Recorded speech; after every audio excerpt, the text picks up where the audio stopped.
इस वीडियो में हम कवर करने वाले हैं चैप्टर मैन्युफैक्चरिंग इंडस्ट्रीज। तो मैन्युफैक्चरिंग होता क्या है? मैन्युफैक्चरिंग एक ऐसा प्रोसेस है जिसमें रॉ मटेरियल्स चेंज किया जाता है एक ऐसे प्रोडक्ट्स में जिसका प्राइस रॉ मटेरियल से ज्यादा हो। जैसे कि कॉटन को चेंज किया जाता है कॉटन की क्लॉथ्स में, और मैन्युफैक्चरिंग इंडस्ट्रीज में होती है, ये सेकेंडरी सेक्टर में आती है। Importance of manufacturing industries. तो एग्रीकल्चर को जितनी भी चीजें चाहिए मॉडर्न होने के लिए वो सब मिलती हैं इंडस्ट्रीज से हमें, और बहुत ज्यादा लोग जो एग्रीकल्चर पर डिपेंड हुए हैं उसे भी कम करती है हमारी इंडस्ट्रीज। लाइक लगना चाहिए एक खेत में 4 लोगों को, तो लगे हुए हैं 10 लोग। तो ये क्या है, वो लोग क्यों लगे हुए हैं? क्योंकि उनके पास और कोई काम ही नहीं है। तो जितनी ज्यादा इंडस्ट्रीज बनेगी उतनी ज्यादा इंप्लॉयमेंट क्रिएट होगी, तो बाकी के जो 6 लोग हैं जो खेत में एक्स्ट्रा काम कर रहे हैं वो जाएंगे और इंडस्ट्रीज में काम करेंगे, राइट।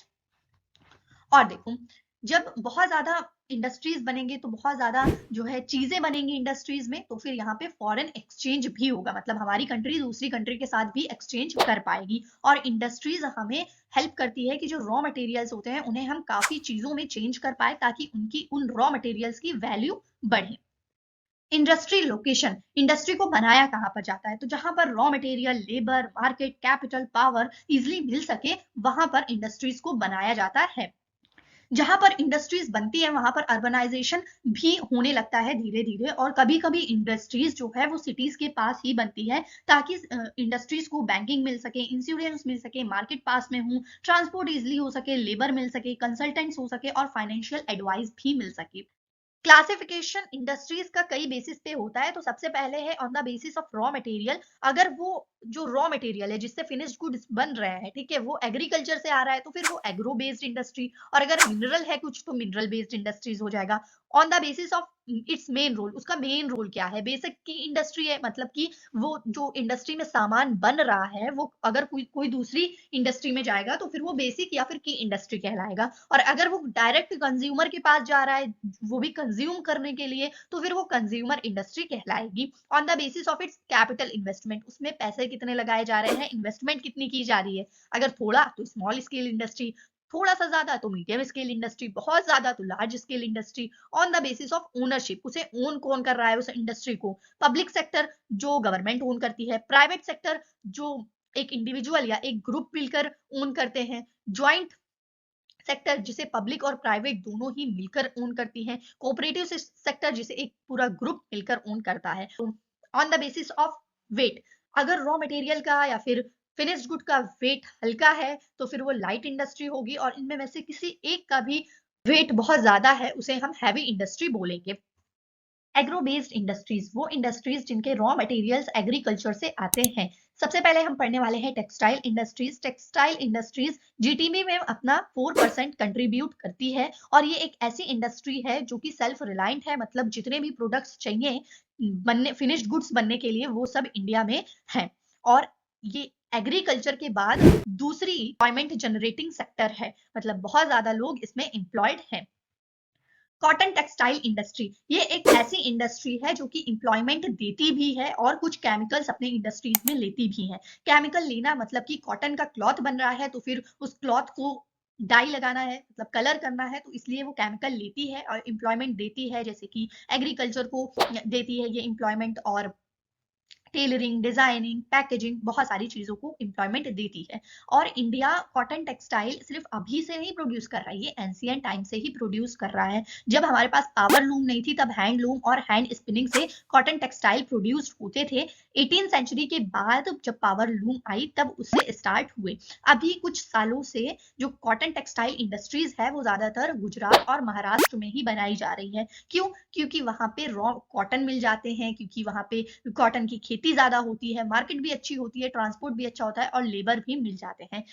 कॉटन टेक्सटाइल में दो चीजें हैं, स्पिनिंग और वेविंग। स्पिनिंग मतलब कॉटन से लेकर यार्न बनाना, इसे हम स्पिनिंग बोलते हैं, और उन यार्न से हम फैब्रिक बनाते हैं उसे हम वेविंग बोलते हैं। तो इंडिया में स्पिनिंग तो अच्छे से हो जाती है बट वेविंग नहीं हो पाती है, इस वजह से यार्न्स को एक्सपोर्ट कर दिया जाता है अलग अलग कंट्रीज में। और इसमें हमारी ही इकोनॉमी का लॉस है, क्योंकि अगर हम यार्न्स को एक्सपोर्ट कर रहे हैं तब तो वो कम दाम में एक्सपोर्ट होगा ना। अगर उसी को yarns को अगर हम अच्छी क्वालिटी के फैब्रिक में चेंज करें तो फिर ज्यादा में एक्सपोर्ट होगा, ज्यादा प्राइस में एक्सपोर्ट होगा, तो फिर हमारा ही फायदा होगा।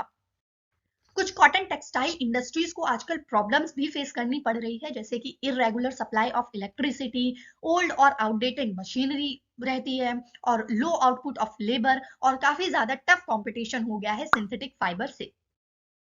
जूट टेक्सटाइल्स, देखो जब इंडिया और बांग्लादेश का पार्टीशन नहीं हुआ था, तब जितने भी एरिया थे जूट के प्रोडक्शन वाले वो बांग्लादेश के पास थे, और जितने भी इंडस्ट्री वाले एरिया थे जूट के वो इंडिया के पास थे। लेकिन जब पार्टीशन हो गया तब सब अलग अलग हो गया। अगर हम अभी की बात करें कि इंडिया में मिल्स कहाँ पर लोकेट है जूट की, तो फिर वो वेस्ट बंगाल होगा, और कहाँ पर प्रोडक्शन होता है जूट का, तो फिर वो बैंक ऑफ हुगली रिवर होगा, और यहीं के आसपास कहीं इंडस्ट्री बन जाती है, क्योंकि यहाँ पे रॉ मटेरियल अवेलेबल होता है, गुड ट्रांसपोर्टेशन फैसिलिटी होती है, चीप लेबर होता है, और सबसे इंपॉर्टेंट जो जूट के प्रोडक्शन के लिए बहुत ज्यादा इंपॉर्टेंट है, वो abundant of water supply available होता है। और आजकल जूट टेक्सटाइल्स में भी यही देखने को मिल रहा है जो कॉटन टेक्सटाइल्स में देखने को मिल रहा है, tough competition with synthetic fibre. Sugar industry, India second largest producer है शुगर का, और फर्स्ट लार्जेस्ट प्रोड्यूसर है गुड़ का। 60% मिल्स जो होती हैं वो यूपी में प्रेजेंट हैं, लेकिन पिछले कुछ सालों में यूपी से, बिहार से हटकर वो साउदर्न और वेस्ट स्टेट में आ रही हैं, जैसे कि महाराष्ट्र, क्योंकि यहाँ के जो गन्ने होते हैं, शुगर केन होते हैं, उनके अंदर मिठास ज्यादा होता है, सुक्रोज लेवल, सुक्रोज कंटेंट ज्यादा होता है। और जब शुगर बनती है, शुगर केन का जो वेस्ट प्रोडक्ट होता है वो भी बहुत ज्यादा फालतू निकलता है, राइट। लेकिन आजकल तो इससे भी इको फ्रेंडली बहुत सारी चीजें बनना स्टार्ट हो गई हैं। मिनरल बेस्ड इंडस्ट्रीज, वो इंडस्ट्रीज जिनके रॉ मटेरियल्स मिनरल्स या फिर मेटल्स होते हैं, जैसे कि आयरन एंड स्टील इंडस्ट्री, ये एक हैवी इंडस्ट्री है, ये एक बेसिक इंडस्ट्री है। इसके जो रॉ मटेरियल्स और जो फिनिश गुड्स है वो हैवी होते हैं, इस वजह से ये एक हैवी इंडस्ट्री है। और बेसिक इंडस्ट्री इस वजह से है क्योंकि इसका जो सामान बनता है, फिनिश गुड्स बनता है, वो भी कई सारे इंडस्ट्रीज में यूज होता है। जितने ज्यादा ये इंडस्ट्रीज बनेगी उतना ज्यादा डेवलपमेंट होगा, क्योंकि उतने ज्यादा इंफ्रास्ट्रक्चर एक कंट्री में होंगे। इंडिया फोर्थ लार्जेस्ट प्रोड्यूसर है स्टील का, और इंडिया फर्स्ट लार्जेस्ट प्रोड्यूसर है स्पंज आयरन का। अगर फर्स्ट पोजीशन की बात की जाए तो चाइना सबसे लार्जेस्ट प्रोड्यूसर है स्टील का, और लार्जेस्ट कंज्यूमर भी है स्टील का। छोटा नागपुर प्लेट्यू रीजन ऐसा है इंडिया में जहां पर आयरन और स्टील इंडस्ट्रीज आसानी से मिल जाती है, क्योंकि इनके रॉ मटेरियल्स भी उसी जगह पर इजिली मिल जाते हैं। लिबरलाइजेशन और फॉरेन डायरेक्ट इन्वेस्टमेंट की वजह से इस इंडस्ट्री में काफी ज्यादा बूस्ट मिला है, साथ में प्राइवेट इंटरप्रेन्योर के एफर्ट्स के वजह से भी। दूसरी जो हमारी मिनरल बेस्ड इंडस्ट्री है वो है एल्यूमिनियम स्मेल्टिंग। ये second most important metallurgical industry है इंडिया में, और जो रॉ मटेरियल्स होते हैं वो होता है बॉक्साइट। ये बहुत ही ज्यादा बल्की होता है, डार्क रेडिश कलर का एक रॉक टाइप का होता है। एल्यूमिनियम में कोरोजन नहीं लग सकती है, ये एक गुड कंडक्टर होता है हीट का, मेलिएबल होता है, डक्टाइल होता है, और ये और भी ज्यादा स्ट्रॉन्ग बन जाता है अगर हम इसे दूसरे मेटल के साथ मिक्स कर दें तो इससे यूटेंसिल्स भी बनाए जाते हैं, वायर्स भी बनाए जाते हैं, और भी बहुत सी चीज बनाई जाती है। और अब इसका यूज स्टील, कॉपर, जिंक की जगह पर होने लगा है इंडस्ट्रीज में। उड़ीसा, वेस्ट बंगाल, केरला, यूपी में इसकी इंडस्ट्रीज मिल जाती हैं। केमिकल इंडस्ट्रीज फास्ट ग्रोइंग और डाइवर्सिफाइंग इंडस्ट्रीज में से एक है, और जीडीपी में अपना 3% कंट्रीब्यूट करती है। थर्ड लार्जेस्ट इंडस्ट्री है एशिया में, अगर पूरे वर्ल्ड में बात करें तो 12th लार्जेस्ट। और केमिकल्स का काम तो चाहे लार्ज इंडस्ट्री हो, लार्ज मैन्युफैक्चरिंग इंडस्ट्री हो, या फिर स्मॉल मैन्युफैक्चरिंग इंडस्ट्री हो, सभी को केमिकल का यूज लगता है। केमिकल्स दो टाइप्स के बनते हैं, एक तो इनऑर्गेनिक केमिकल्स और दूसरे ऑर्गेनिक केमिकल्स। इनऑर्गेनिक केमिकल्स में आ जाएगा सल्फ्यूरिक एसिड, नाइट्रिक एसिड, जिससे कि फर्टिलाइजर्स बनते हैं।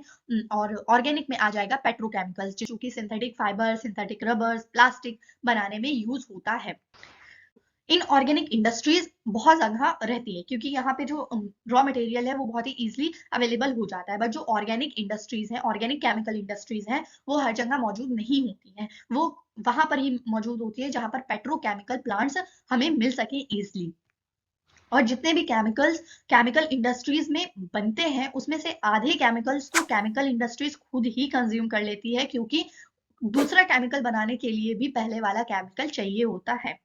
फर्टिलाइजर इंडस्ट्री, इस इंडस्ट्री में nitrogenous fertiliser, phosphatic fertiliser, ammonium phosphate, बहुत टाइप के फर्टिलाइजर बनते हैं। डीएपी, एनपीके, एनपीके का मतलब नाइट्रोजन, फास्फोरस, पोटेशियम। जो पोटैश होता है वो इंडिया में इजिली अवेलेबल नहीं होता है, तो इसे बाहर से इंपोर्ट करवाया जाता है ताकि एनपीके बन सके। और अगर हम इंडिया में बात करें तो गुजरात, तमिलनाडु, यूपी, पंजाब में फर्टिलाइजर इंडस्ट्री है।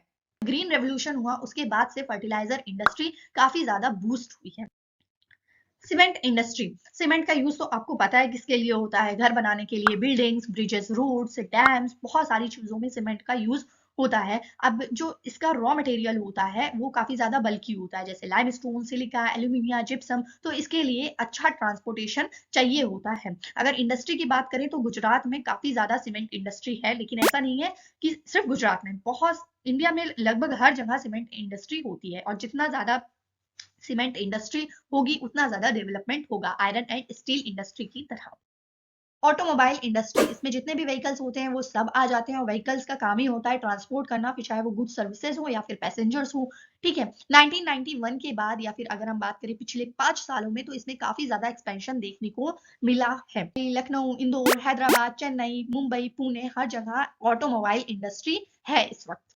Information technology and electronics industry, इस इंडस्ट्रीज में जितने भी इलेक्ट्रॉनिक की चीजें हैं वो सब आ जाती हैं। इवन आप ये वीडियो भी मोबाइल पर देख रहे हैं वो भी इलेक्ट्रॉनिक प्रोडक्ट ही है। ठीक है, Bengaluru electronic capital of India consider किया जाता है, और इसके अलावा भी कई जगह है जो इलेक्ट्रॉनिक इंडस्ट्री हमें देखने को मिलती है, जैसे कि दिल्ली, लखनऊ, कोलकाता, हैदराबाद, चेन्नई, पुणे, मुंबई। लेकिन अगर हम इंपॉर्टेंट सेंटर्स की बात करें तो फिर मुंबई, नोएडा और चेन्नई है।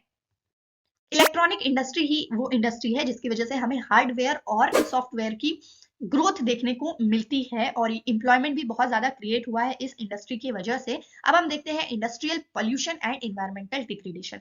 अभी तक जितनी भी चीजें हमने पढ़ी है वो सब इंडस्ट्रीज की अच्छी अच्छी बातें हैं, अच्छा ही है। अब हम बुराई पढ़ने वाले, मतलब कि इंडस्ट्रीज देखो हमें बहुत कुछ देती है, ठीक है, इकोनॉमिक ग्रोथ बहुत अच्छा होता है, डेवलपमेंट होता है, लेकिन सीरियस प्रॉब्लम भी होती है इंडस्ट्रीज की वजह से। जैसे इंडस्ट्रीज बहुत ज्यादा पोल्यूशन देती है, ये तो हम सबको पता है, air pollution, water pollution, noise pollution. तो अब देखते हैं एयर पोल्यूशन, वाटर पोल्यूशन और नॉइज पोल्यूशन इंडस्ट्रीज के द्वारा कैसे होता है, ये देखने वाले हैं। तो इंडस्ट्रीज से बहुत ज्यादा हार्मफुल गैसेस निकलती हैं जो ना ही सिर्फ ह्यूमन के लिए बल्कि एनिमल्स और प्लांट के लिए भी अच्छी नहीं होती हैं, जैसे कि सल्फर डाइऑक्साइड, कार्बन मोनोऑक्साइड। बहुत ज्यादा धुआं भी निकलता है। तो इसके स्टेप्स क्या है कंट्रोल करने के लिए?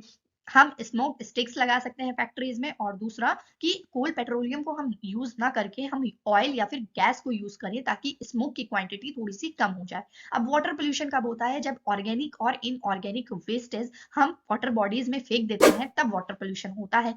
एश, फॉस्फोजिप्सम, आयरन, स्टील स्लैग्स, ये सब कुछ मेजर सॉलिड वेस्ट है वाटर बॉडीज में। इसको हम कंट्रोल कैसे कर सकते हैं? कम से कम यूज करें वाटर का, रेन वाटर हार्वेस्टिंग करें, ठीक है। और जो इंडस्ट्रियल वेस्ट है उसको हम डायरेक्टली वाटर में ना फेंकें, उसका पहले हम ट्रीटमेंट करें।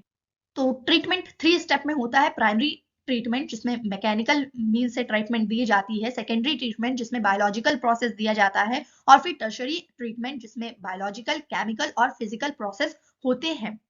नॉइज पोल्यूशन, इंडस्ट्रियल और कंस्ट्रक्शन एक्टिविटीज से काफी ज्यादा नॉइज पोल्यूशन होता है, और ये हमें एंगर भी देता है, इरिटेशन भी देता है, हियरिंग इंपेयरमेंट भी कॉज करता है, हार्ट रेट भी इंक्रीज हो जाती है, और भी बहुत सारे फिजियोलॉजिकल इफेक्ट्स होते हैं। अब इसे हम कंट्रोल कैसे कर सकते हैं? जो भी मशीन्स, जो भी जनरेटर्स बहुत ज्यादा आवाज कर रहे हैं, बहुत ज्यादा उसमें नॉइज पोल्यूशन हो रहा है, उसमें हम साइलेंसर को फिट कर सकते हैं, और नॉइज एब्सॉर्बिंग मटेरियल का भी यूज कर सकते हैं। सो यस, अब चैप्टर खत्म हुआ। आई होप आपको अच्छा लगा हो ये एक्सप्लेनेशन, और आपके सारे डाउट क्लियर हुए हों। और अगर हाँ तो लाइक कर देना, शेयर कर देना और चैनल को सब्सक्राइब कर देना। Thanks for watching.